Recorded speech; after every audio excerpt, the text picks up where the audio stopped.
Irmãos, você que trouxe a sua Bíblia, agora vamos continuar adorando a Deus. É o momento da palavra do Senhor agora. Você que trouxe a Bíblia, abra aí em Hebreus 9. Vamos agora dobrar nossa atenção à palavra de Deus. Nós estamos aqui e o Senhor quer falar conosco, o Senhor quer falar ao nosso coração, o Senhor quer mudar a nossa história. O Senhor quer trazer algo novo para a gente. Vamos dobrar nossa atenção agora e ouvir essa palavra.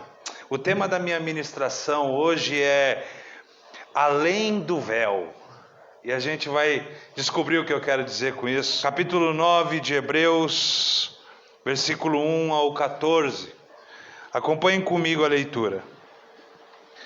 Ora, a primeira aliança também tinha preceitos de serviço sagrado e o seu santuário terrestre. Com efeito, foi preparado o tabernáculo, cuja parte anterior, onde estavam o candeeiro e a mesa e a exposição dos pães, se chamava o Santo Lugar. Por trás do segundo véu se encontrava o tabernáculo, que se chama o Santos dos Santos, ao qual pertencia um altar de ouro para o incenso, e a arca da aliança totalmente coberta de ouro, na qual estava uma urna de ouro contendo o maná, o bordão de Arão, que floresceu, e as 2 tábuas da aliança. E sobre ela os querubins de glória que com a sua sombra cobriam o propiciatório. Dessas coisas, todavia, não falaremos agora pormenorizadamente. Ora, depois de tudo isto assim preparado, continuamente entram no primeiro tabernáculo os sacerdotes para realizar os serviços sagrados. Mas no segundo, o sumo sacerdote, ele sozinho uma vez por ano, não sem sangue, que oferece por si e pelos pecados de ignorância do povo, querendo com isto dar a entender o Espírito Santo que ainda o caminho do santo lugar não se manifestou, e enquanto o primeiro tabernáculo continua erguido. É isto uma parábola para a época presente, e segundo esta, se oferecem tanto dons como sacrifícios, embora estes, no tocante à consciência, sejam ineficazes para aperfeiçoar aquele que presta culto, os quais não passam de ordenanças da carne, baseados somente em comidas e bebidas e diversas ablusões impostas até o tempo oportuno de reforma. Quando, porém, veio Cristo como sumo sacerdotes dos bens já realizados mediante o maior e mais perfeito tabernáculo, não feito por mãos, quer dizer, não desta criação, não por meio de sangue de bodes e de bezerros, mas pelo próprio sangue, entrou o Santo dos Santos, uma vez por todas, tendo obtido eterna redenção. Portanto, se o sangue de bodes e de touros e a cinza de uma novilha aspergidos sobre os contaminados os santificam, quanto mais a purificação da carne, muito mais o sangue de Cristo, que pelo Espírito eterno a si mesmo se ofereceu sem mácula a Deus, purificará a nossa consciência de obras mortas para servirmos ao Deus vivo. Amém? Interessante. Talvez em uma primeira leitura aqui comigo você não entendeu nada do que eu li. Talvez você não entendeu nada do que eu falei. E é possível que não entendeu. Porque o livro de Hebreus, este livro, ele é destinado aos hebreus, aos judeus. O escritor deste livro, ele está escrevendo para as pessoas que conhecem o judaísmo, a religião judaica. Então ele está falando com um público que conhece o que ele vai falar. Mas nós que somos aqui brasileiros, de Almirante Tamandaré, que não conhecemos a cultura judaica, a religião judaica, quando nós lemos esse texto, a gente não consegue entender muito bem. Então eu quero que você redobre a sua atenção, porque o que eu vou falar hoje aqui vai ser mais carne, vai ser algo mais espiritual. E eu quero que você preste atenção para comer dessa comida, porque é uma comida forte hoje. É uma feijoada, vamos dizer assim, né? Vai ser mais difícil de ingerir. Então a mente precisa trabalhar junto aqui. Enquanto eu falo, força a sua mente para imaginar, para entender. O que o autor de Hebreus está dizendo aí no verso de 1 a 14 que eu li, é que na antiga aliança Deus ele ordenou a Moisés que ele construísse um tabernáculo. O que é um tabernáculo? É uma tenda. Era uma tenda que Deus mandou construir, uma tenda de povo nômade. Eram as tendas que os povos nômades, os povos que não tinham lugar fixo, fazia para morar. Então o tabernáculo era uma tenda. E Deus mandou Moisés construir uma tenda com alguns compartimentos e deu a ele para que ele construísse, o povo judeu também construísse alguns objetos que seriam sagrados, que seriam santificados, que seriam separados apenas para a obra de Deus. E por que Deus mandou Moisés construir um tabernáculo? Porque Deus queria que o povo soubesse que Deus habitava no meio deles. Embora Deus fosse o Deus grande, o Deus tremendo, o Deus soberano sobre todas as coisas, o Deus que era Espírito Todo-Poderoso, esse Deus grande, maravilhoso e de maravilhas, ele habita no meio do povo. E Deus queria que o povo hebreu soubesse disso. Esse tabernáculo, essa tenda que Deus mandou Moisés construir, que após a tenda, após o tabernáculo, Salomão, não é verdade? Vai construir o templo. Era uma construção muito parecida com o tabernáculo. No templo havia as mesmas compartições que havia no tabernáculo. E esse tabernáculo ele era composto por 3 lugares, imagina isso. 3 compartimentos, 1, 2, 3. E dentro desses lugares, desses compartimentos, haviam objetos sagrados, separados, que Deus mandou Moisés construir para cada compartimento, para cada local. O primeiro local era o pátio, que era o lugar externo, o lugar de fora, aonde ficava o altar do holocausto. O que era o altar do holocausto? Era onde as vítimas eram queimadas, era onde os animais eram queimados como sacrifício a Deus. Neste altar, Deus especifica a Moisés que a brasa deveria ficar acesa de dia e de noite. E ali naquele altar, no pátio, um altar grande de bronze, era oferecido os sacrifícios diários do povo judeu. Aquele que pecava, aquele que errava, aquele que estava em pecado, aquele que era necessitado do perdão de Deus, na antiga aliança trazia um bezerro, trazia um carneiro, trazia uma oferta dentro do templo, dentro daquele tabernáculo.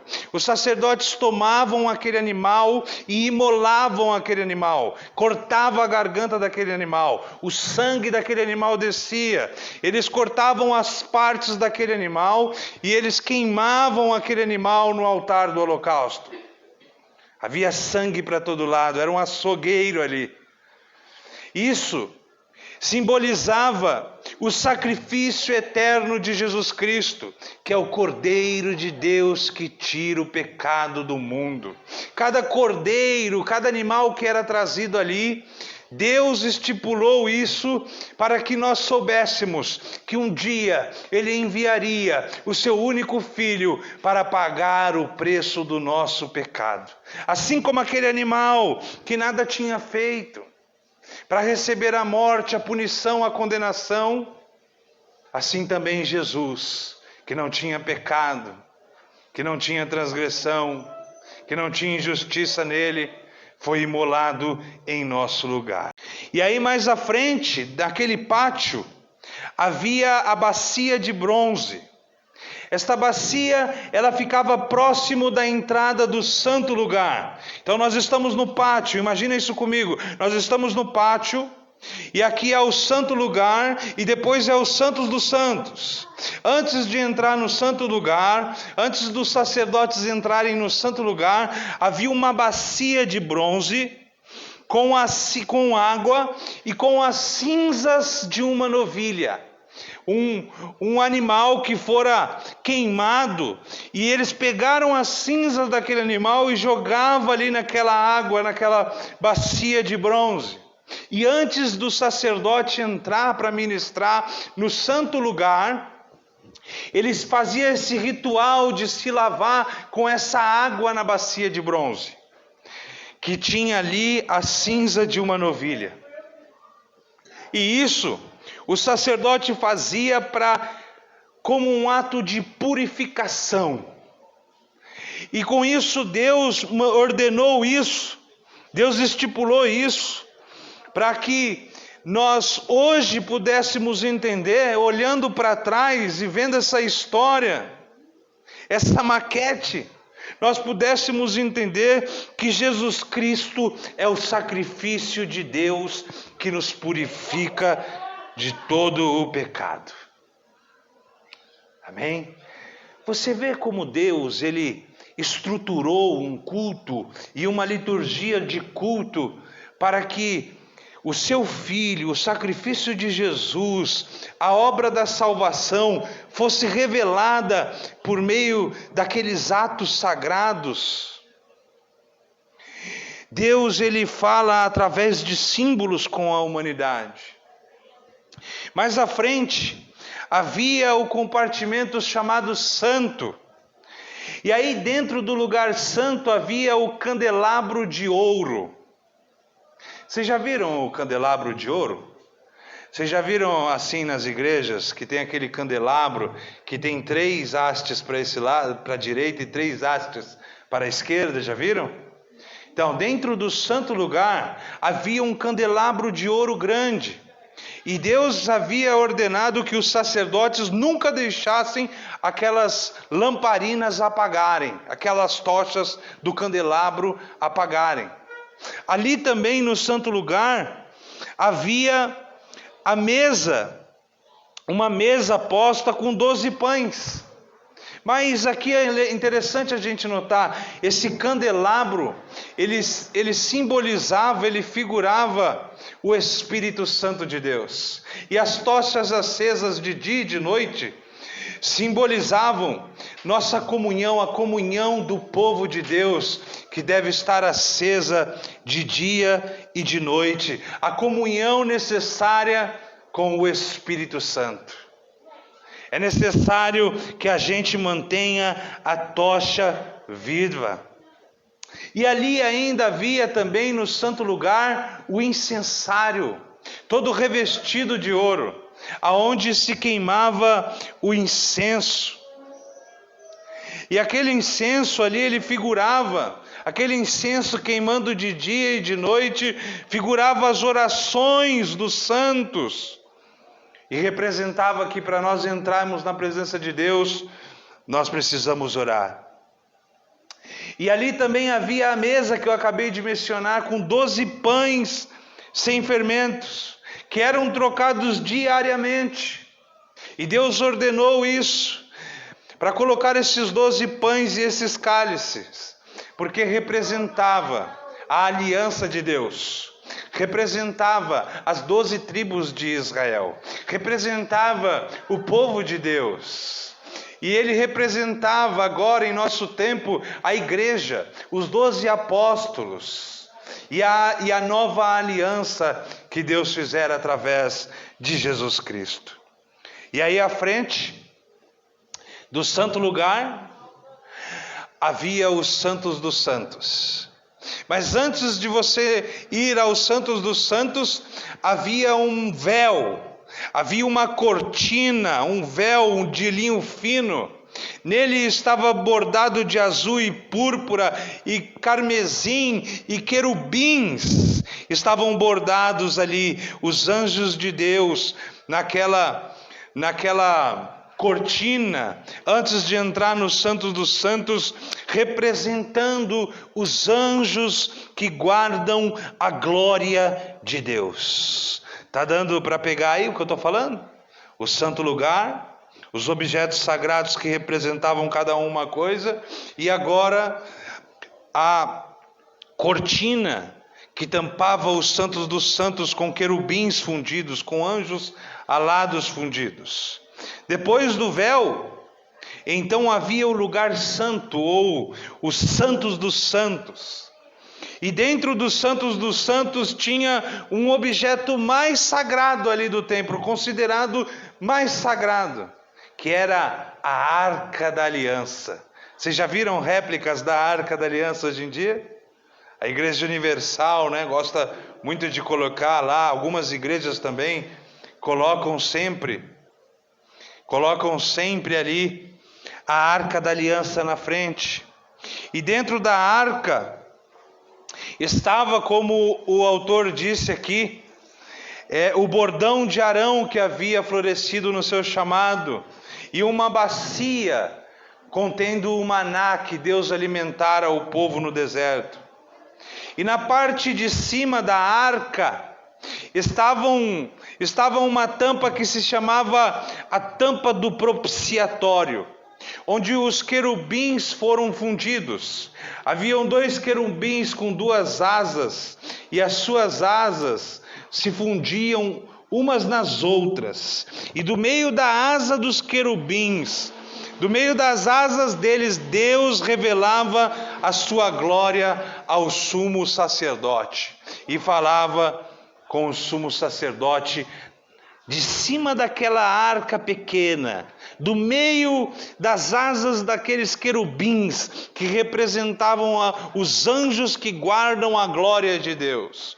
E uma vez por ano, como nós lemos, diz o texto, entrava nesse lugar santíssimo o sumo sacerdote.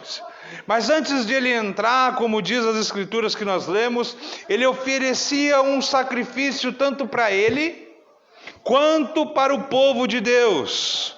E aí ele pegava o sangue desse sacrifício e ele aspergia na tampa do propiciatório antes de Deus se revelar e se manifestar com a sua glória, para falar com o sumo sacerdote. E o sumo sacerdote saía dos Santos dos Santos e falava ao povo.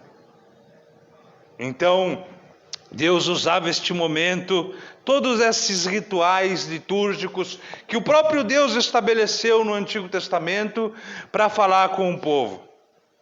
E aí, estando tudo assim preparado, o autor de Hebreus nos diz que o Espírito Santo, ele queria dizer com isso que o caminho à presença de Deus, o acesso aos Santos dos Santos, ainda não tinha sido manifestado.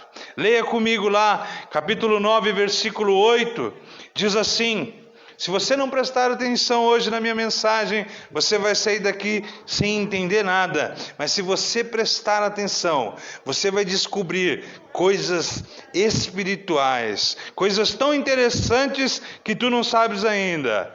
Versículo 8 diz assim: querendo com isto dar a entender o Espírito Santo, que ainda o caminho do santo lugar não se manifestou enquanto o primeiro tabernáculo estava erguido. O caminho dos santos ainda não estava manifestado enquanto aquele tabernáculo estava erguido. E é isso tudo que eu estou falando é uma parábola, é uma história comparativa para a época presente, para o nosso tempo. E segundo esta se oferecem tanto dons como sacrifícios, embora estes, no tocante à consciência, sejam ineficazes para aperfeiçoar aquele que presta culto, os quais não passam de ordenanças da carne, baseados somente em comidas e bebidas e diversas ablusões impostas até o tempo oportuno de reforma. Então, o autor de Hebreus, este homem está sendo usado por Deus para dizer que todo aquele ritual do Antigo Testamento, Deus estabeleceu todo aquele ritual, toda aquela liturgia de culto, para revelar algo para nós que lemos hoje o Novo Testamento, para revelar algo para nós que cremos em Jesus, em uma nova aliança mais perfeita do que a antiga. E é interessante eu falar para vocês aqui algo extraordinário, que se encontra em Mateus capítulo 27, versículo 50 e versículo 51, que diz que quando Jesus ele estava ali na cruz, dando o seu último suspiro, que ele entregou o seu espírito a Deus, em sacrifício à humanidade, naquele momento diz que o véu dos santos, que havia no templo, esse véu que eu acabei de falar para você, entre o santo lugar e os santos dos santos, foi rasgado de cima a baixo. Se você quiser ler Mateus capítulo 27, versículo 50 e versículo 51, diz que quando Jesus deu o seu último suspiro e entregou o seu espírito, o véu foi rasgado de cima a baixo, dos santos dos santos. E o que isso significa? Isso significa que aquilo que impedia de nós entrarmos na presença de Deus foi rasgado, foi destruído pelo sacrifício de Jesus Cristo. Por isso o tema da minha pregação é além do véu. Porque quando o véu foi rasgado, quando Jesus morreu naquela cruz, aquele véu foi rasgado. E é aquele véu que separava os santos dos santos, agora não separa mais. Por intermédio do sacrifício de Jesus Cristo, nós temos acesso a Deus. O pecado não pode mais nos impedir de entrar na presença de Deus. Os anjos, os homens, nada na criação pode nos impedir de entrar na presença de Deus. Ninguém, homens, mulheres, outros povos, outras etnias. Agora o caminho para os santos dos santos está livre. Aleluia! Todos aqueles objetos ali sagrados, eles figuravam coisas. Aqueles objetos, eles figuravam alguma coisa. Mas agora, com a morte e ressurreição de Jesus, eles foram destruídos. Eles já não têm mais valor algum. Se você matar um animal e ofertar a Deus, isso já não tem mais valor algum. Se você pegar esses objetos sagrados que havia na antiga aliança e colocar na igreja, isso não vai ter valor nenhum. Uma arca de uma da aliança dentro da igreja não tem valor algum. Porque Jesus Cristo venceu essas coisas que eram uma sombra daquilo que estava por vir. Amém? E aí, Deus, o próprio Deus, quando Ele rasga aquele véu de cima a baixo, Ele está dizendo com isso que Ele quer que nós vivamos além do véu. E estar além do véu significa adorar a Deus em qualquer lugar. Significa que não há mais um lugar que Deus estabeleceu para ser adorado. Por exemplo, na época de Jesus, Deus era adorado só no templo em Jerusalém. Mas depois da morte e ressurreição de Jesus, o templo já não valia mais de nada. Porque ele disse para a mulher samaritana: os verdadeiros adoradores adorarão ao Pai em espírito e em verdade. Aleluia. Além do véu significa isso. Não existe mais um lugar que nos prenda para nós podermos adorar ao Deus vivo. Não existe mais rituais sagrados estabelecidos que a gente tenha que fazer para se aproximar de Deus, porque Jesus é esse Cordeiro, é este homem, é esse Deus que foi imolado e que nos leva na presença de Deus. Nós não precisamos de mais nenhum ritual. Além do véu, significa que a gente pode entender e compreender Deus de uma forma especial. Além do véu, significa que você entrou no reino de Deus e pode desfrutar dele. Além do véu, significa servir a Deus em santidade por causa do sacrifício de Jesus. Significa entender que você foi santificado pelo sacrifício de Jesus e que por meio do sacrifício de Jesus você pode dar um culto a Deus razoável, você pode dar um culto a Deus em santidade. Aleluia! Por causa de Jesus. E toda a carne cai por terra. Além do véu, significa estar desfrutando de uma nova aliança que Deus fez por meio de Jesus com os homens. Uma aliança inquebrável, porque Deus, Ele fez uma aliança com Ele mesmo, e por isso ela não pode ser destruída. Deus fez uma aliança em si mesmo, no seu Filho, por meio do seu Filho, que é um com Ele. E que é Deus, e por isso a aliança dele jamais será quebrada, porque não depende do homem, depende dele. Aleluia. É por isso que ainda você permanece de pé, porque ele fez uma aliança com ele mesmo, e ele então faz a promessa dele mesmo para a nossa vida. Aleluia. E essa graça nos basta, essa graça nos basta. Entender isso, essa graça maravilhosa de Jesus nos basta. Agora, eu quero que você leia comigo aí Hebreus, capítulo 1, versículo 1. Olha o que vai dizer. Havendo Deus outrora falado muitas vezes de muitas maneiras aos pais pelos profetas, nesses últimos dias nos falou pelo Filho, a quem constituiu herdeiro todas as coisas, pelo qual também fez o universo. Ele que é o resplendor da glória e a expressão exata do seu ser, sustentando todas as coisas pela palavra do seu poder. Depois de ter feito a purificação dos pecados, assentou-se à direita da majestade nas alturas. Aleluia. Deus falou através dos profetas, através de Abraão, de Isaac, de Jacó. Deus falou por meio do tabernáculo, Deus falou por meio do templo, mas Ele vai dizer aqui que agora nos últimos dias, os dias em que nós vivemos, Ele não fala por meio do tabernáculo, Ele não fala por meio do templo, Ele não fala por meio das liturgias, Ele fala por meio do Filho. Aleluia, glória a Deus. Por isso nós não somos dependentes de estrutura alguma, de ritual algum para chegar na presença de Deus. Nós só somos necessitados de Jesus Cristo.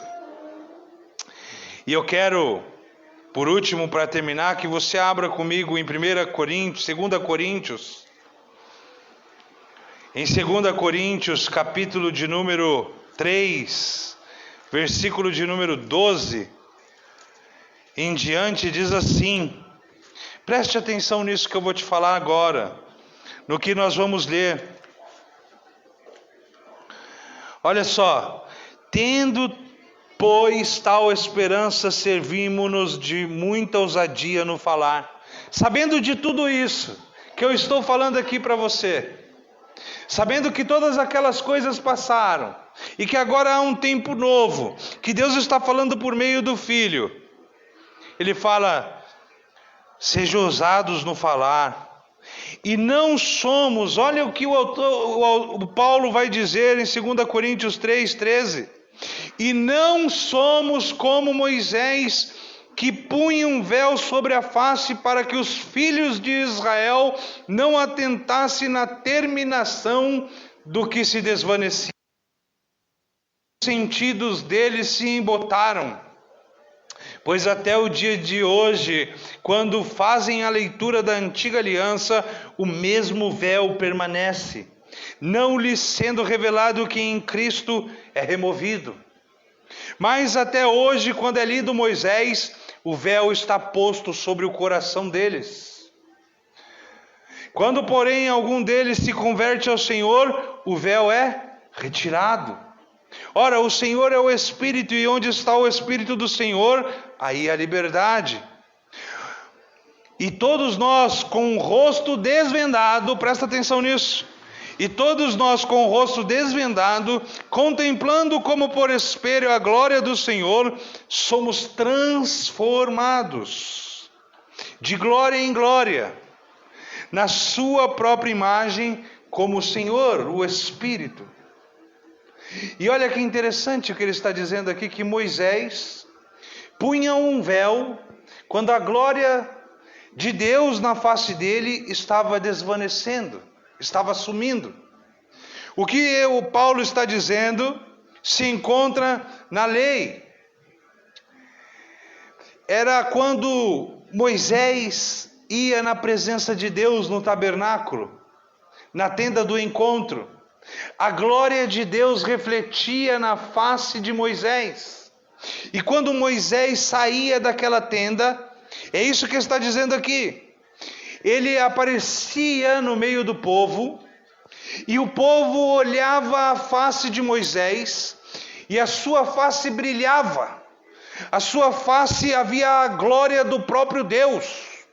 A sua face estava em glória. E eu creio que este era um dos momentos mais fantásticos para Moisés. Quando ele se apresentava diante do povo e a glória de Deus estava estampada em sua cara, porque ele teve um momento com Deus na tenda do encontro. Mas Paulo está dizendo que essa glória que havia na face de Moisés, ela ia se desvanecendo, ela ia sumindo aos poucos. E para que o povo não percebesse isso, Moisés, ele colocava um véu na face dele. Assim o povo não ia perceber que a glória de Deus estava sumindo da face dele. Por isso ele diz: não somos como Moisés, que punha um véu na face para que os filhos de Israel, verso 13, não atentassem na terminação do que se desvanecia. Ele punha um véu para que os israelitas não se atentassem à glória que estava sumindo. Ele queria esconder do povo que a glória de Deus estava saindo do rosto dele, até o seu próximo encontro com Deus, onde sua face voltaria a brilhar. E Paulo diz: não sejamos como Moisés, que colocava um véu naquela imperfeição, para não mostrar para o povo as suas imperfeições, para não mostrar para o povo que a glória se desvanecia, porque a glória da nova aliança, ela é eterna, ela não para. A glória da antiga aliança, da aliança feita com Moisés e o povo hebreu, ela se desvanece, mas a glória de Cristo, ela permanece no nosso rosto para sempre. Aleluia! Quando nós tiramos o véu, quando nós realmente mostramos quem realmente somos, quando nós somos transparentes, quando nós não achamos que nós somos melhores do que ninguém, quando nós sabemos quem realmente somos, quando nós expomos o nosso defeito, então a glória de Deus permanece sobre o nosso rosto. Quando nós expomos, quando nós nos arrependemos diante de Deus, quando nós mostramos a Deus os nossos defeitos e as nossas imperfeições, a glória de Cristo brilha sobre a nossa face. Aleluia! Sabe por que Muitos de nós não conseguimos manifestar o poder de Deus e o reino de Deus, porque nós ainda estamos cheios de nós mesmos, porque nós estamos tentando esconder, nós estamos tentando colocar um véu em nossas imperfeições. Só que Paulo diz lá no verso 18: e todos nós com o rosto desvendado, contemplando como por espelho a glória do Senhor, somos transformados de glória em glória. Aleluia! Que hoje nós possamos tirar o véu das imperfeições, o véu que está cobrindo as nossas imperfeições, e mostrar para Deus, porque Deus vai ser glorificado nas nossas imperfeições. É na nossa fraqueza que Deus se faz forte. É na nossa fraqueza que o poder de Deus é aperfeiçoado. Por isso Paulo diz, ele diz assim: mas me gloriarei nas fraquezas, para que o poder de Deus seja manifestado, para que a glória de Deus seja manifestada.